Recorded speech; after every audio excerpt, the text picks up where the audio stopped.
What exactly defines an Oscar movie, like a legitimate Oscar movie? Hey guys, David here with one of my newest film-related videos that talks about film, talks about either breaking into the industry or at least chronicling my journey into breaking into said industry. And one of the biggest events amongst the film industry are the Academy Awards, which are held around this time almost every single year. And being that the nominations are either on the horizon or have already dawned upon us at the time of you watching this video, I felt the need to talk about what exactly contributes to making an Oscar film. We often hear the term Oscar bait. This movie's Oscar bait. They're just trying to go for the Oscar. And I think that's the definitive key term that everybody looks at and kind of it kind of turns their head away from it, or they stick up their nose up against that word, and that word is trying.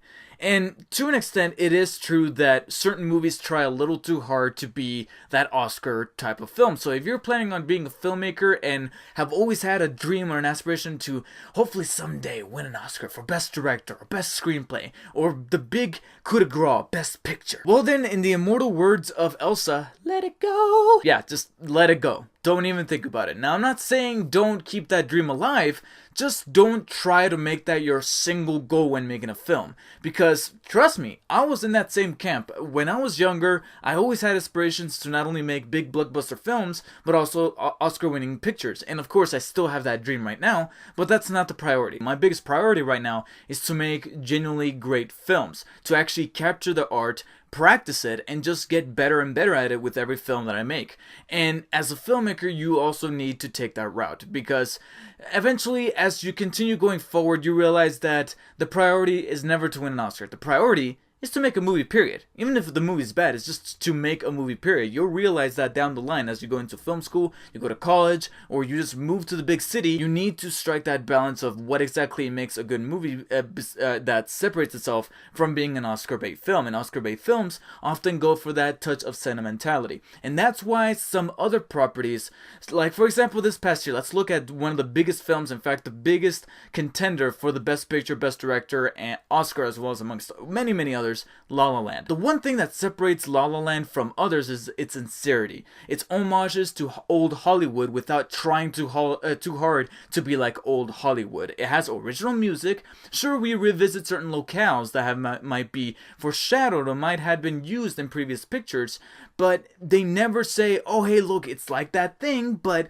it's better. No, they are clearly being kind of self-aware within the movie itself that yes, this is from that movie. They even mention certain old-time movies by their name, but there's a level of sincerity from everybody involved with that film, from the director, or who's also the writer. But if there were to be a secondary writer, that writer themselves, as well as the actors involved, there's a level of sincerity and purity and passion within this project that the Academy realizes and goes, you know what? That felt sincere, that felt like a legitimate put-together movie. That's why you often see an awful lot of Oscar bait films fail, because they just try a little too hard and they kind of miss the focus, they kind of miss the point. And so far, it looks like the biggest example of doing that this past year was Will Smith's Collateral Beauty. Being released around Christmas time and trying to go for those feels, and that trailer trying to swell up the emotion, it looked like definitive Oscar bait. And it's kind of sad that Will Smith has an awful lot of those under his belt, but the reason for why it failed is because it was just trying to pull those heartstrings too much, that if you do it too hard, you're going to look transparent. You're going to look very obvious that you're trying to get a rise of feel out of somebody. And when you have that secondary agenda becoming so transparent, then you're going to lose the audience. You're going to lose the audience because you can clearly see, it's like seeing the man behind the curtain. And therefore it ruins the illusion. You're just like, okay, screw this. But then when you go into a film like La La Land, then you get captured in that magic, because even the people behind the movie wanted to feel like they're being part of that magic. They felt like they were audience themselves while making the film. And that's obviously one of the biggest things you need to do when writing and directing and producing a picture, is that you need to put yourself in the shoes of the audience, so that that could be so, if that's being sold on to you as a legitimate film, then it's going to sell to many, many others, including the people that vote at the Academy. Now notice I keep emphasizing the vote word, the word vote, because there is one factor that there's no getting around that kind of explains why certain movies get overlooked, hence the term snub. Because maybe you come across a movie, like a smaller independent film that you catch at one of your smaller cinemas, local cinemas around town, that you look at, you walk out of it and you go, oh my god, that was great. I can definitely see this getting some nominations for Best Picture, writing, screenplay, directing, whatever. And then come Oscar nomination announcement time, it's nowhere to be found. And you get kind of frustrated. I'm like, why did this happen? That's because, as saddened as I am to admit it, there is some kind of politics when it comes to the Oscars. And when I say politics, sometimes you can include actual legitimate politics within the infrastructure of the voting process. But the best way that I can illustrate it is that it does have somewhat of a presidential viewpoint. That's what I like to call it, a presidential viewpoint. And I believe that that's the best analogy that I can come up with right now after having seen the inauguration just recently. And the analogy is that some movies do in fact campaign, so to speak, to be nominated for Best Picture and Best Director. Sometimes, like they do in the White House or they do in DC, they do in politics, you got these lobbyists who try to sway people into voting for said candidate. And then the candidate's trying to win states. The more states that they win over, the more they get the Democratic or Republican or GOP nominee, whatever the fuck that's called. I'm not too knowledgeable on politics. I'm not the best guy to go to when it comes to politics, but I know some terms and some practices here and there of how certain things work. Certain things. I really do mean it when I say certain things.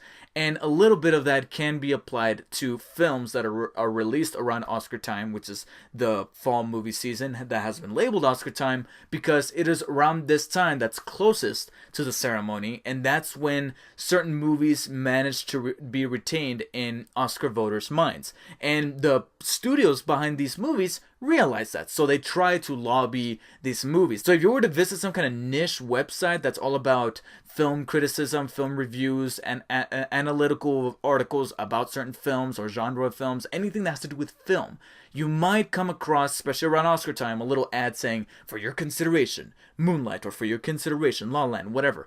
That's because they're trying to campaign their film. Just like you see those advertisements on TV saying, this advert has been paid for by Hillary Clinton or Donald Trump, and I approve this message. That's because they're trying to get your vote. They're trying to get your attention. And these movies are not exactly all that much different. So that movie that you probably saw and said, oh my god, this gotta go for those Oscars, and it doesn't get nominated, that's because they didn't do their part to campaign the movie. And sometimes who you include in your film and the names you have attached to it, from the stars to the director, definitely help that out. That's why sometimes you see certain celebrities advocate for a certain nominee for the presidency, because that really does sway people's minds. It's all a psychological game. I mean, when you really think about it, is it truly a happenstance that Emma Stone and Ryan Gosling are cast in a third film in La La Land?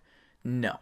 And not only will the studio realize this, but the movie theater chains are going to realize this. Just barely now, my local movie theater finally got La La Land in there. And that's no coincidence. That's because they know that this is the front runner for Best Picture, and they're going to put it in the theater. And sometimes that does help a movie get its chances of not only getting a nomination, but also an Oscar win. The timing does help. If your film were to be released between the months of September or preferably October to Christmas time, especially if you get that coveted limited release in select cities like Los Angeles and New York on Christmas Day, and then the wide release is not seen until later on in January, then yes, that does help your timetable. But that's not necessarily always the case. One of the ones that I can remember is actually Braveheart, which came out, I believe, in May of 1995. And if you guys know anything about film history, you know that that movie went on to win Best Picture, Best Director, all the big awards that year. So sometimes it's all about making the movie and making it good so that it could stick into people's minds,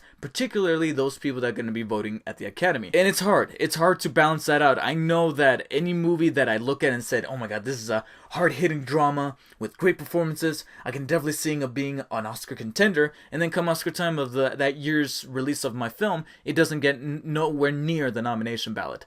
And I'll have to be okay with that. I'm already preparing myself for that, because it's all a matter of practice, and it's all a matter of sincerity and passion, and the Academy will take notice of that. So if you're watching this video, planning on being a filmmaker, and are aspiring to win that coveted Oscar for whatever department you're working in, just know that's not going to be coming anytime soon. It's all a matter of knowing what you're doing, and knowing that your priority number one is to make a film that you put your passion into, and realize that that's your priority first, is to make a good film, and to just cleanse your art and your creativity into it, and not worry about this golden guy.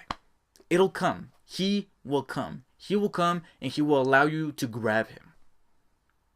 The day will come. So those are my thoughts on what exactly I believe to be the components of what makes an Oscar movie. If you guys have some differing or same thoughts, then please let me know in the comments below. Like and share this video. And if you guys want to see more videos revolving around film and even other things such as video games and figures and TV, then please hit that subscribe button. And also be sure to follow me on Twitter and on Instagram, DarkSpiderDavid, at DarkSpiderDavid. And until next time, guys, take care. I will see you on the next video.